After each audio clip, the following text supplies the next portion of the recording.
own ill feelings about themselves on others. If you're a decent person, Welcome to my channel, where I peacefully fuck up your illusion when the truth only hurts when you live a lie. And which probably gonna be my final TikTok of the year. Go back and watch this stitch. It's really meaningful. We live in a world where a lot of presumed to be happy people is trying to make miserable people happy. Whether it's relationships, friendships, all that shit. Here is the cold truth. If you have any type of relationships, I don't care if it's marriage or any form, peacefully walk the fuck out of that, because the cold truth is you can't make nobody happy who's not happy with himself. And here's another cold fact. If you're putting all your energy into trying to make somebody else happy who is not happy with themselves, and you realize this and you keep going with that, can you honestly call yourself happy? Because you're watering a garden full of GMO. All that happiness you could be pouring into yourself to make the world better, to make yourself better for anybody you're gonna be around. You're gonna pour it into this person who don't have love for themselves. Pouring into somebody who don't have love for themselves is like pouring water into a bucket full of holes.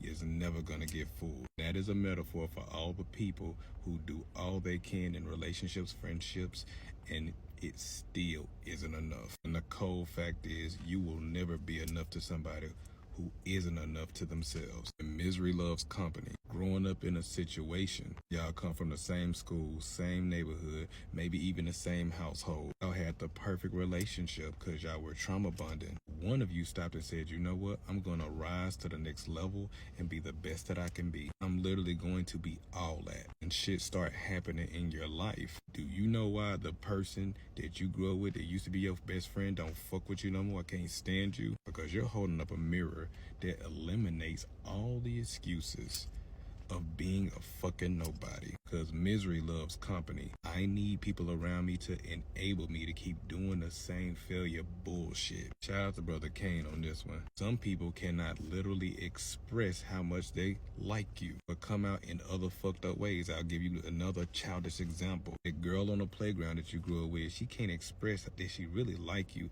so it come out in other ways.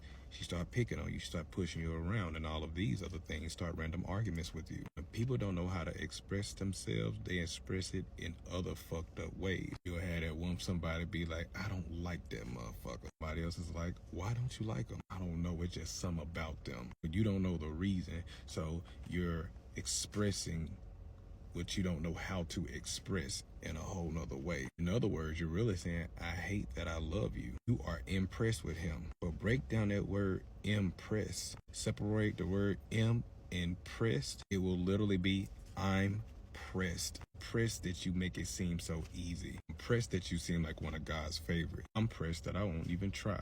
In closing, sometimes your brightness is too much for their darkness. Turning on the switch in the room with somebody trying to sleep, it's called a rude awakening. Who the fuck is that happy? Fucking clown. Actually, they're the clowns. Every time they're happy, toxic positivity is a mask. That's why clowns seem so scary to some people. Clowns are always smiling, pressing sadness and energy within them that's going to eventually make them fucking sick.